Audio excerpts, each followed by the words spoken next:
Absolutely. Um, you know, moving forward, we're going to continue to get better as a team. There are some things that we have to continue to improve on. We face a Mississippi Valley State University team that's coached by Coach Ivory, and they're going to come in with some tenacity. They're going to come in fighting. They're going to come in with their speed, their toughness. They'll probably change a lot of defensive schemes, meaning try to get us off balance from man to man to zone. We have to do our part in making sure we are communicating, making sure we're making the right play. And sometimes the right play is just a simple play. We got to come away with a positive assist to turnover ratio, but we've seen improvement in certain guys, certain players, and I'm looking forward to seeing our continued growth this season. All right, questions for Coach Gates? Coach, when you talk about just some of the areas of improvement that you want to attack, especially on the other side of this game and that week break you have, just what are a couple of the keys that you've identified so far? Well, I'm not thinking about a week break. We got a game tomorrow, so one day at a time. The things we have to improve on when you look at our stat sheet is a more positive assist to turnover ratio, a more positive rebounding margin, continue to execute on the free throw line. But also when it comes down to second half, I think we got to continue to do a better job of putting two halves together. Those are areas that I think we can learn from and continue to grow. Coach, kind of say about the second half. You guys have finished games well, especially the last two. How do you start maybe the first 10 minutes of that second half on a high note? Well, we've worked on some things, and I think from a mental standpoint, an organizational standpoint, I have to continue to prepare our team the best way I can. It starts with me, and doing that, giving them better organization, giving them better assignments, I think can help, and it can help settle whatever's going on internally. I would love to script it how I want to script it, but we know good and well I can't control certain things, but I want to make sure our players are in preparation, doing better coming out of half. Coach, it might be an unrealistic expectation for Caleb Grill to shoot 10 from 3 every night, but what do you think he has to do on a night-to-night basis in order to establish himself as a consistent option? Yeah, I think being in the right place, not putting pressure on himself to make home runs, not getting down or distracted because of hiccups or blown coverages. I think Caleb wants to make and become a big hero, but it doesn't happen in every single possession. It's a length of a game. Defensively, he concentrated on that, and I think that allowed the rim, the basket, to be in his favor. And that's what we saw, a young man concentrate on another side of the basketball other than his offense, and the byproduct of it was him succeeding. Coach, through the first 3 games, what are some of the things that you found encouraging about the team so far? Oh, that's a good question. I'm encouraged of our style of play. We can play in different styles of play, and I say that in a half-court setting because we have the strength, athleticism, and ability to get to the free throw line. And also we have the shooting ability where you guys saw throughout these guys' careers, you can have any guy get hot, from Marquez Warwick to Caleb Grill to Jacob Cruz to Trent Pierce and even to Mar Bates. I think those are the 5 guys that can really get stuff done. We have cerebral point guards who play that position. They've done a tremendous job. Ant Robinson's growth is great. Tony Perkins is steadily getting back into form. And we got size when you look at Peyton Marshall, Josh Gray, Trent Burns. Those guys give us different vertical size and some width. When you have that, you have an ability to play in certain styles. So I'm encouraged. The other thing is our ability to withstand runs late in the game and not sort of break. Eastern Washington's a great team. Howard University, great team. Those are NCAA tournament teams. And we were able to not break while they had their late game runs, and we were able to win off our defense. Those things matter. Getting to the free throw line is encouraging. I think when you look at the season stat sheet in the SEC over the last 2 years, we've been in the bottom third of that. And with our attempts, I'm encouraged with it. I want our percentage to go up. Coach, it seemed like on the match against Eastern Washington, the turnovers were pretty directly translating into buckets for them.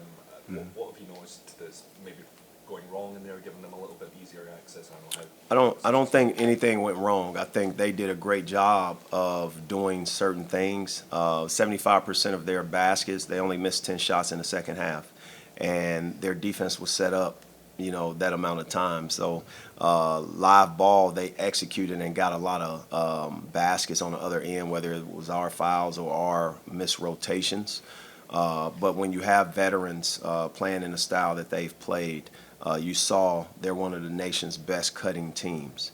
That put pressure on us, and ultimately we got to continue to do a great job of being in the right spots defensively. And I thought our guys did that to be able to stretch the lead how we were able to do it.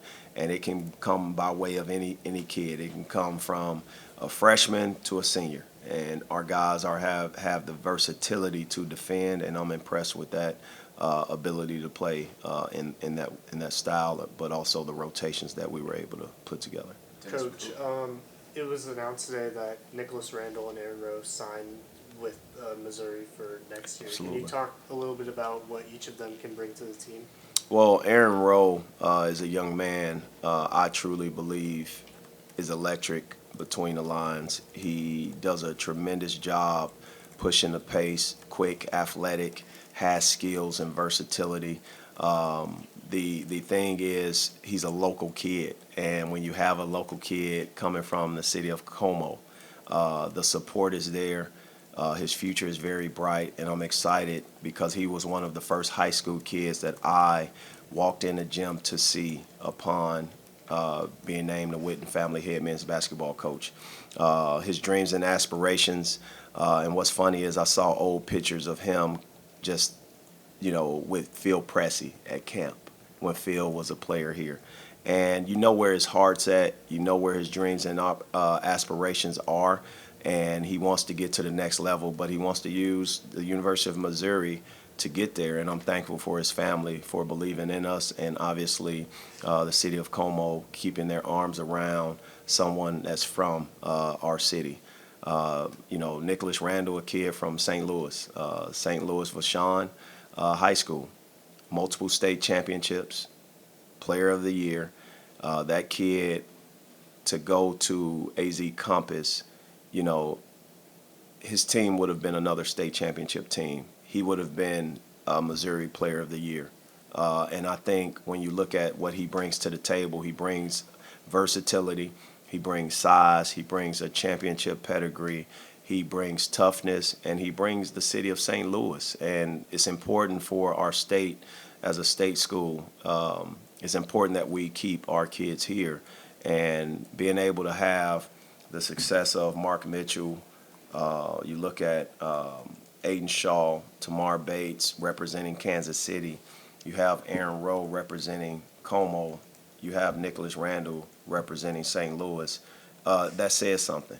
I think Nicholas Randall will continue to get better as he continues to nationally make the impact that he can at AZ Compass. I just want to thank his family, his support system, his coaches, because it takes a village. Both those kids were coached at the grassroots level by in-state programs, in-state high school coaches, in-state support system, and we just want to continue on that partnership of seeing these young people grow, and I'm excited about this class. Their stars by their name does not indicate the impact, the level of impact that I truly believe they'll grow into. Just because they're not 5 stars or 6 stars or they're not Burger King All-Americans or McDonald's All-Americans doesn't mean they won't win games for us. They're going to continue to develop the right way. They're going to run into some growing pains, but they're going to continue to grow the right way, and their heart's going to be in it as they support and grow as Mizzou Tigers. Time for one last question. Dennis, with that example of Caleb with having to bench him and change his mindset, can you just talk a little bit about having to have your finger on the pulse as a coach and be able to read each guy to know what might work for Caleb, might not work for Ant? Yeah. I think a coach's job is to know his personnel, know his players on and off the court, know them cerebrally, know how they respond. I take pride in meeting with our guys regularly. I have an open door policy, not only for their parents, but their coaches, their NIL agents or their agents, right? That is the new era of today, and I want to be able to be accessible, and you can only manage if you have information, the correct information, but also if you have the relationship. The only reason why I was able to do what I did is because of my relationship with my players. He didn't shut down, and that's a sign of growth. Every last one of us in this room, when we've seen ourselves grow, it's coming on the cusp of a failure. It's coming on the cusp of us disappointing ourselves or even our activity or our own disappointments. It's not external. But we put pressure on ourselves as human, we put pressure on ourselves to perform. And when we don't perform up to standard, we don't need someone else to tell us because we're hard on ourselves. I asked Caleb to give me room to coach him. That means he got to step aside, stop coaching himself, and allow me the space to do it. And when he allowed me the space to do it, I think we saw him relax, and we saw him take the brunt off his shoulders and concentrate on the small things that got him on the college scene, the small things that allowed him to be a starter over this period of time. And then obviously it took the pressure off the offensive side of the ball and put it on the defensive side of the ball. Instead of thinking of I failed, he replaced the I with a we and a me with a us. And when you can think of we and us, that will allow you to now process things differently. But it starts with the relationship that I have not only with Caleb Grill, but also the entire team and the relationship that Caleb Grill has with his teammates. And those things are important when you want to coach, but also when you want to hold young people or any adult accountable. You got to have a relationship, because where that relationship lies is where trust is built. And he trusted me enough to do it. All right, thanks, Coach. Thanks. MIZ, I would say this, volleyball. Volleyball has an important game this week. We have to go out and support at the Hearn Center Friday against, I think, some Gators, I believe. Yeah. So make sure we support. They're currently on a 9-game winning streak, and it is very important as fans, as students, that we go out and help them raise a banner. It's our banner, and we got to be in those stands to help them through it all. All our winter sports, from wrestling, gymnastics to swimming, they're about to start up. We want to say good luck to those guys, those coaches, Coach Smith, Coach Shannon, and Coach Drew.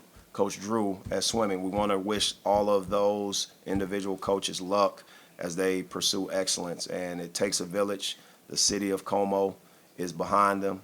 I'm behind them. Our program's behind them. And obviously, I'm excited about who's speaking to you guys next. Ant Robinson, his growth has been tremendous. And it starts with his availability to lead. If you got any questions and you want to help Ant Robinson continue to get better, ask him how talking has been part of his responsibility, because he's become a better communicator. Ask him how he has no place to run, because his mom and dad are on the same page as Coach Gates, and they're my assistant coaches. And guess what? He'll smile when you ask him this. What does Coach Gates always say when you mess up? I'm going to call your mama. Thanks, Coach. All right, MIZ.